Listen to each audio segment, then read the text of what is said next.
Catalina मात्र 11 वर्ष की, अभी उसकी नींद भी पूरी नहीं हुई थी कि उसकी माँ ने उसे झकझोर कर उठा दिया। माँ की आवाज़ में बेचैनी थी, डर था। कैटलीना को समझ ही नहीं आया कि हुआ क्या। उसने माँ से पूछने की कोशिश की, पर अपनी धुंधलाई हुई आंखों से ही जब उसने अपने चारों ओर का मंजर देखा, वो कुछ पूछ ही नहीं पाई। चारों ओर पानी ही पानी। हमें यहाँ से जाना है, माँ ने बस इतना ही कहा। इंदु की बातें देखने वालों को इंदु का प्यार भरा नमस्कार। कैटलीना फिजी के वेनाडोगोला आइलैंड में रहती थी। समुद्र के किनारे पली बड़ी कैटलीना अपने दोस्तों के साथ नेटबॉल खेलती, स्विमिंग करती, स्कूल जाती और कभी कभी घर के कामों में अपनी माँ का हाथ भी बटाया करती थी। देश दुनिया से बेखबर कैटलीना को मालूम ही नहीं था कि दूसरे जगहों के लोगों ने प्रकृति के साथ वर्षों ऐसी छेड़छाड़ कर रखी है जिसकी सज़ा उसे इस छोटे से आइलैंड में मिलने वाली थी।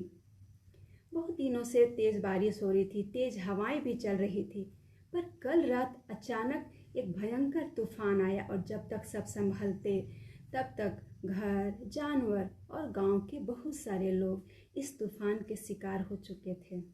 कैटलीना माँ का हाथ पकड़ इन सारी चीज़ों से अनजान आंखें मलते मलते चली जा रही थी।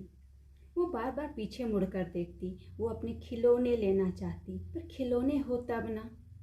बहुत देर चलने के बाद उन लोगों को एक बस मिली जो पहले से ही भरी हुई थी।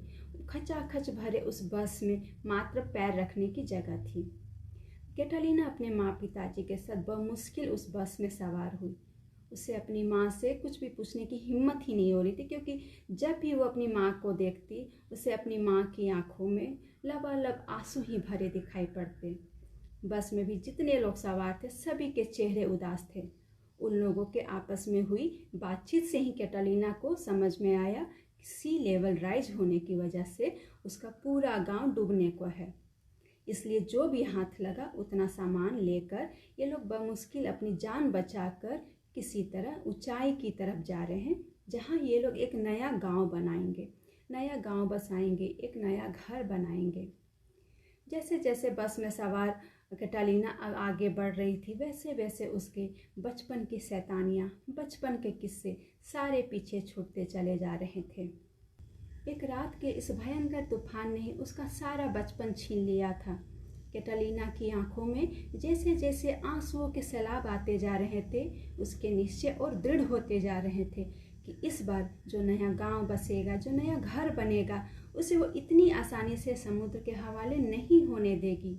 वो क्या करेगी, कैसे करेगी, उसे खुद नहीं मालूम, पर वो कुछ करेगी जरूर। भविष्य को अपने पलकों पर संजोते संजोते कैटलीना को कब आंखें लग गई, अपनी माँ के कंधे पर सिर रखकर वो कब सो गई, उसे पता ही नहीं चला। तो दोस्तों, ये थी छोटी सी कहानी। दोस्तों, प्रकृति को बर्बाद कर जब हमें गर्मी लगती है तो हम अपने घरों में एसी लगवा लेते हैं। जब पानी की ज़रूरत होती है तो कुएं, तालाब, चापाकल सभी सूख जाते हैं और हम डीप बोरिंग करके अपने घरों में पानी का इंतज़ाम कर लेते हैं और फिर उसे बेदर्दी से बर्बाद करते हैं। शहर को फैलाना है, इंडस्ट्री लगाना है, जंगल को काटते हैं और फिर पेड़ों की ठंडी ठंडी छांव को खोजते हैं, चिड़ियों की आवाज़ को तरसते हैं। फिर एक दिन अचानक प्रकृति अपना रौद्र रूप दिखलाती है। अब भी समय है दोस्तों संभलने का, रुकने का। अब लौट चले अपनी उन पुरानी ज़िंदगी में जहाँ हमें 2 रोटी सुकून के हम सभी को मिल जाया करती थी। फिर मिलेंगे दोस्तों, तब तक खुश रहिए, मुस्कुराते रहिए। नमस्कार।